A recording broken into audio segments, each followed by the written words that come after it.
Jon Salzamendi, Orioko gizonezken lehen taldeko entrenatzailea, zer suposatzen du zuretzat pertsonalki, ez? Jada historiko bihurtu den nazioarteko txapelketa honetan parte hartzeak.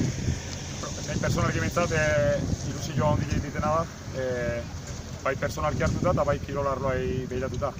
Oen dela 50 urte Orio bezalako herri baten halako estropa, nazioarteko estropak antolatzeko zea hori eukitzia, oen dela 50 urte, gogo hori edo bintzat idea hori bai dutzeit karaia ditan, bai ikaragarria izan bertzula, eta guk hori mantentzen saiatzia, ilusio berezia ide, eta kirol arloai dagokien honez de, gaur egun tamalez inguru hobetan automodikorreko estropada oso gutxi ikustitugu, eta askoz gutxi jo nazioarteko, eta nik uste hori joki herriak eta klubak egiten duen esfortzua halako evento bat mantentzeko,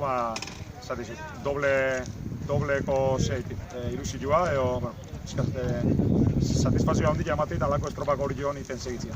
Eta, oain txapelketa ibeira, zer sentsazio gaurko? Egia zen, ezoizko estropada bada, bai distantziagatik, bai formatogatik, aurkariak apenas ezagutzen ez dituguna da.